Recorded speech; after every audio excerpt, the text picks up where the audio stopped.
Big hello to all the dear students. I hope आप लोगों की सीए फाउंडेशन की प्रिपरेशंस बहुत ही जबरदस्त चल रही होगी। एंड अभी जो है आज अपन आरटीपी को डिस्कस करने वाले हैं। आरटीपी के 5 क्वेश्चन ऑलरेडी हमने डिस्कस कर चुके हैं। आपके पास रिकॉर्डिंग ऑलरेडी अवेलेबल हो गया है। एंड नाउ आज जो अपन करने वाले हैं वो बहुत ही इंपॉर्टेंट चैप्टर, एक ऐसा चैप्टर जो नॉर्मली बच्चों को परेशान करता है। बोलो कौन सा? आई एम श्योर जब भी मैं बोलता हूँ ना कि बच्चों को परेशान करने वाला चैप्टर, तो नॉर्मली दो चैप्टर होते हैं जो बच्चों को ट्रबल करता है। First is NPO, second is inventory, है ना? जल्दी से मुझे बताइए कमेंट बॉक्स में कि आपको कौन से दो चैप्टर भारी लगता है, डिफिकल्ट लगता है। कौन से दो चैप्टर आपके लिए प्लस लेवल के हैं? आज अपन जो करने जा रहे हैं वो आरटीपी का question number 6, and that is inventory, जो अपन सॉल्व कर रहे हैं। चलिए पीपल,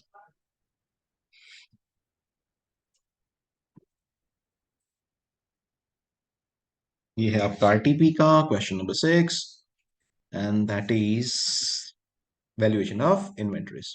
अच्छा, ये क्वेश्चन को रीड करने से पहले कुछ प्रियम्बल याद कर ले, कुछ डिस्कस कर ले जो हमने ऑलरेडी क्लास में डिस्कस किया था। एक बार उसको अच्छे से समझ लेते, याद कर लेते, thereafter we just see to the question. चलिए, क्वेश्चन नंबर जो अभी अपन को देखना है that is question number 6। Yes people, question number 6। चलिए,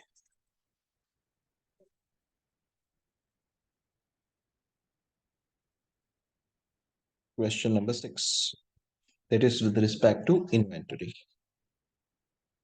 अच्छा, इन्वेंटरी में बेटा जी, इन्वेंटरी वैल्यूएशन की डिफरेंट टेक्निक्स थी। Perpetual inventory, periodic inventory. अच्छा, कुछ कुछ याद आ रहा होगा, नहीं आ रहा तो मैं करवा दूंगा, don't worry. Perpetual inventory system, books of accounts regularly maintain होता है। एक अकाउंटेंट हमने हायर किया हुआ है। बड़ी कंपनीज की बात हो रही है जहाँ पे एक अकाउंटेंट है, हर एक ट्रांजेक्शन के बाद इन्वेंट्री का एंट्री होता है। परचेज किया हमने, एंट्री किया, सेल्स किया, एंट्री किया। बट अगर अपन बात करें छोटे businesses, may be hawker, may be कोई किराना शॉप, जहाँ पे बहुत डिटेल्ड अकाउंटिंग सॉफ्टवेयर मेंटेन नहीं होते, एक अकाउंटिंग का कोई बहुत मैकेनिज्म फॉलो नहीं हो रहा है। उनके पास एक बेसिक इन्फॉर्मेशन है कि भाई स्टार्टिंग में आ मंथ ની બિગિનિંગ માં મારી પાસે આટલો સ્ટોક હતો, ડ્યુરિંગ ધ મંથ મેં આટલો સ્ટોક પરચેસ કર્યો અને 31st માર્ચના મારી પાસે આટલો સ્ટોક છે. So balancing figure is suppose to be sold out. That is periodic inventory system. वहां पे डिटेल्ड अकाउंटिंग नहीं होती है. क्या बात समझ में आ रही है?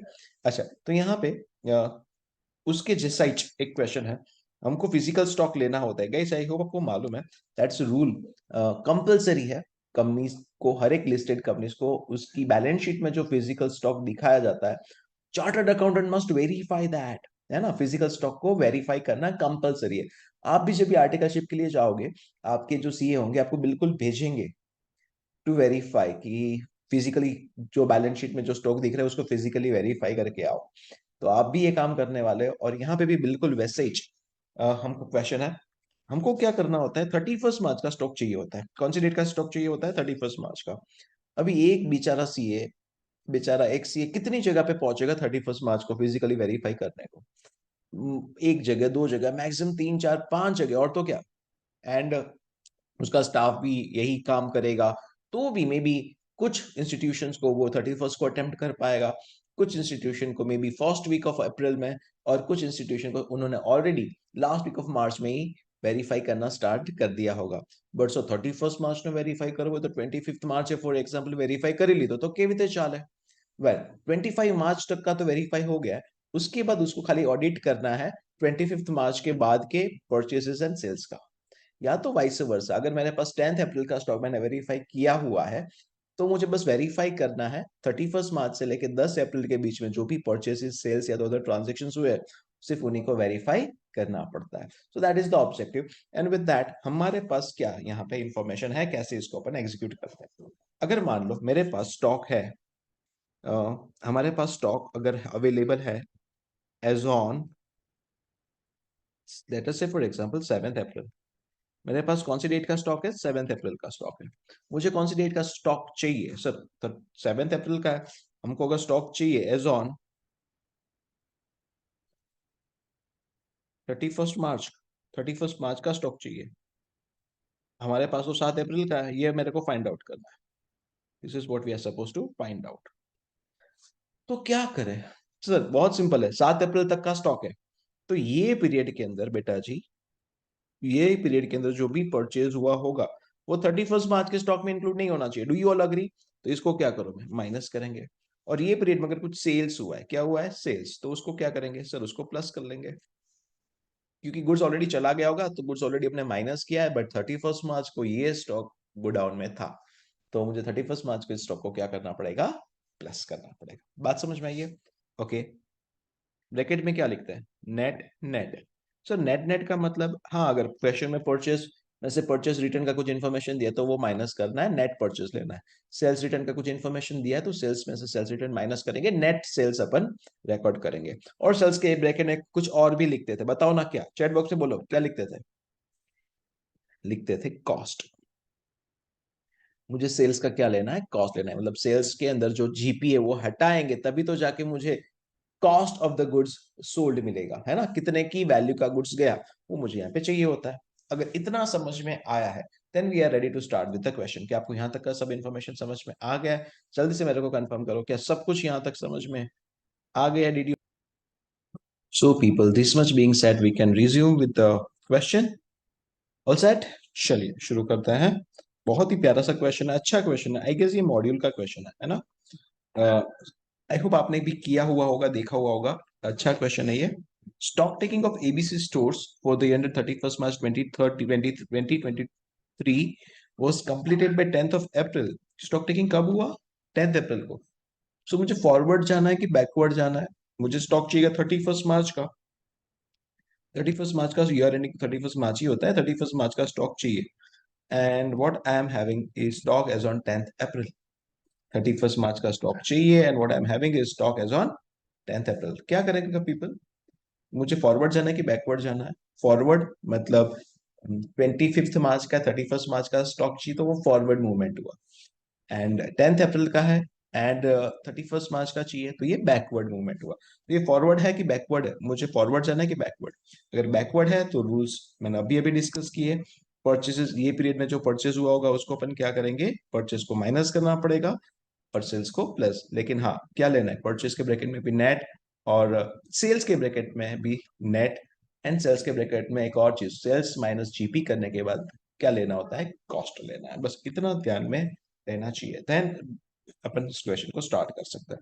चलिए अभी ध्यान दीजिए सब इधर। मेरे पास स्टॉक है लेकिन कौन सी डेट का है, stock as on 10th April.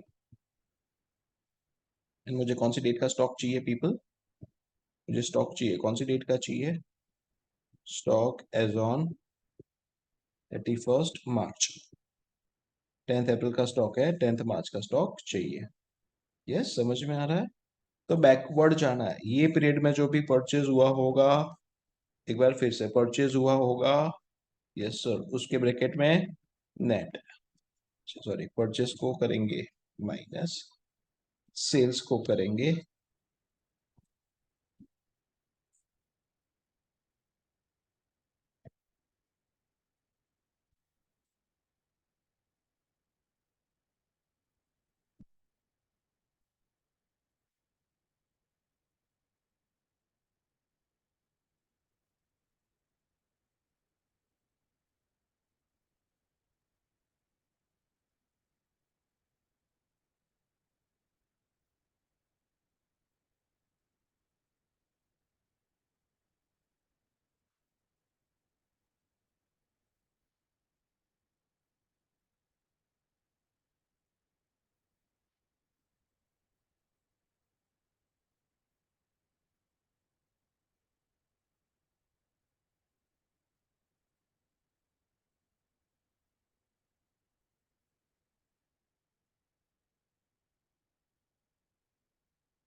So we start with the question again.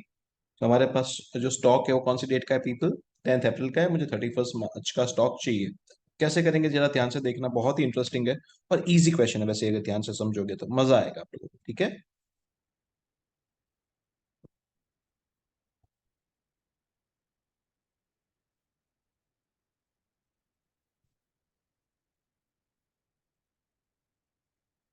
चलिए, स्टॉक जो हमारे पास है, स्टॉक एज ऑन 10 अप्रैल, और कौन सी डेट का स्टॉक चाहिए अपन को? 31 मार्च। ठीक है, स्टॉक एज ऑन 31 मार्च, ये चाहिए। ठीक है, चलिए 10 अप्रैल का स्टॉक कितना है पीपल? 3,35,000। 3,35,000 ये स्टॉक है। मुझे चाहिए 31 मार्च का, मतलब रिवर्स जाना है। तो परचेज को क्या करूंगा पीपल? रिवर्स जा रहे हैं, ये पीरियड में जो भी परचेज हुआ होगा उसको क्या करेंगे? परचेज को अपन करेंगे माइनस, एंड सेल्स को करेंगे प्लस। परचेज के ब्रैकेट में नेट, सेल्स के ब्रैकेट में नेट, एंड सेल्स के ब्रैकेट में कुछ और भी क्या? कॉस्ट। यस पीपल, समझ में आएगा? चलिए, सो क्वेश्चन में आ जाते हैं now.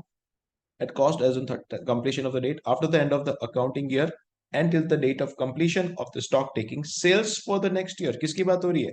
Sales for the next year were made rupees 13,750. Profit margin being 1/3 at cost, less trade discount and 33% on cost. Purchase की बात उसके उसके बाद हुई है। तो सेल्स हमारा हमको इंफॉर्मेशन दिया गया, 13,750 का सेल्स है। मुझे क्या चाहिए? सेल्स चाहिए कि नेट सेल्स चाहिए? सर सेल्स और नेट सेल्स में क्या फर्क बेटा? Sales minus sales return will give you net sales. तो परचेज का भी इंफॉर्मेशन है उसके बाद।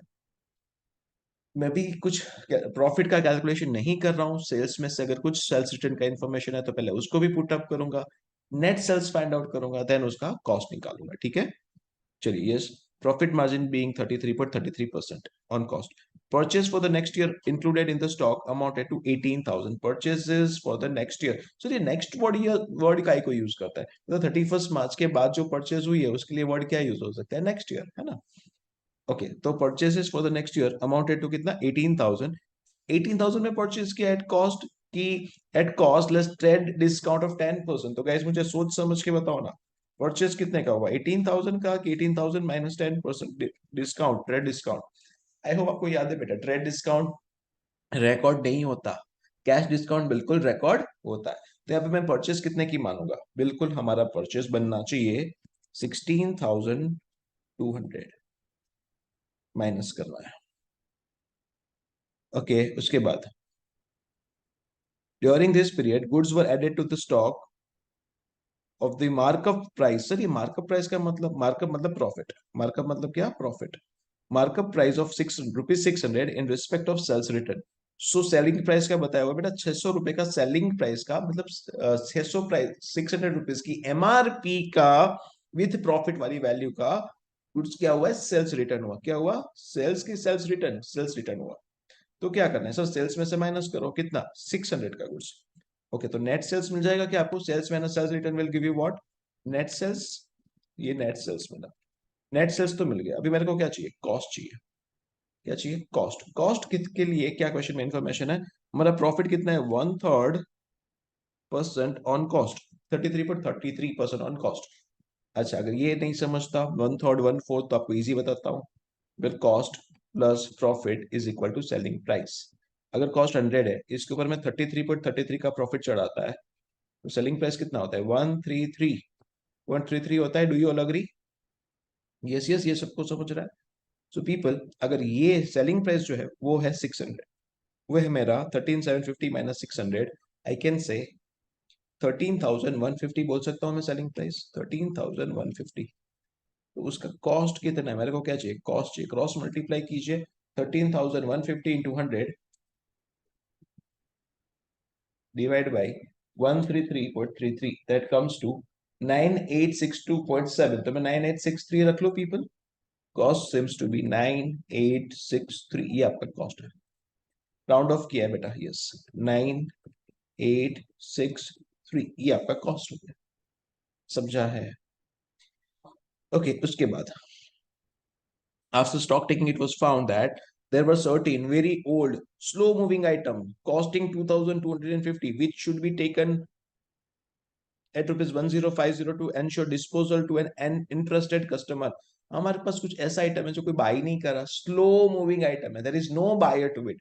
कितने का कॉस्ट का है? कॉस्टिंग 2250, लेकिन एक ही उसका इंटरेस्टेड कस्टमर है जो कितने में लेके जाएगा? 1050 में।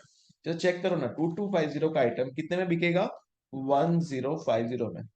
जो लॉस हो जाएगा, कितना लॉस हो जाएगा? 1200 का। बेटा अगर मुझे वैल्यू चाहिए 31 मार्च का, तो मुझे क्वेश्चन में क्लियरली बोला है मेरे गुड्स का वैल्यू रिड्यूस हो गया है, तो मुझे उसको क्या करना पड़ेगा? माइनस करना पड़ेगा। Reduction in value, reduction in value. कितना गुड वैल्यू रिड्यूस हो गया? 1200 रुपीज से वैल्यू रिड्यूस हो गया। मेरी बैलेंस शीट में मैं स्टॉक पूरी कॉस्ट प्राइस पे नहीं दिखाऊंगा। 2250 भले ही मेरा कॉस्ट है, लेकिन I would be able to sell it at कितना? 1050। सो 1050 में मैं उसको बेच पाएगा। सो 1200 का लॉस हो रहा है, मुझे उसको रिडक्शन इन वैल्यू दिखाना पड़ेगा। Due to heavy flood, flood मतलब बारिश। बेटा ये ना पूरा प्रवचन दिया है, इन शॉर्ट गुड्स का वैल्यू रिड्यूस हो रहा है, ध्यान से समझिएगा। ड्यू टू हैवी फ्लड्स, बारिश की वजह से फ्लड हुआ था। Certain certain goods costing 3100 were received from the supplier beyond the delivery date। Sir beyond the delivery date का मतलब, बेटा वो कहते हैं ना, इंग्लिश इज जो funny language. beyond the delivery date का मतलब होता है, अगर मुझे आपको डिलीवरी आज देना है, 23 नवंबर को देना है, और अगर मुझे कुछ रिसीव 24 नवंबर को हुआ, तो उसको I can say I receive the goods beyond the delivery date. Delivery date के बाद ही मुझे गुड्स रिसीव हुआ, राइट? तो उसके बाद जो कस्टमर था वो लेने को मना कर रहा है, नहीं नहीं हमारा तो 23 नवंबर को डिलीवरी का बात हुआ था। Due to heavy flood certain goods costing 3100 were received from the supplier beyond the delivery date of the customer। As a result, the customer refused, मेरे को डिलीवरी नहीं चाहिए, refused to take delivery, and net realizable value of the goods was estimated to be 2500। मेरे पास 3100 का जो goods था, मैंने late receive किया बिकॉज ऑफ फ्लड, तो मेरा जो बायर है वो भी रिसीव करने को तैयार नहीं है, वो कह रहा है मैं 2500 में ही लेगा, तो मेरे को तो लॉस हो गया। यस पीपल, समझ में आ रहा है? लॉस ड्यू टू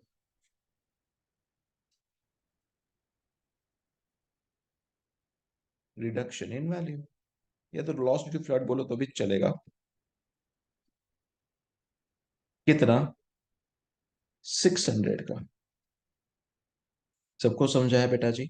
3100 का आइटम है, 2500 में बिकेगा, 600 का लॉस हो गया। In short you are required to calculate the value of closing stock. बस हो गया, फटाफट बता दो कितना आना चाहिए।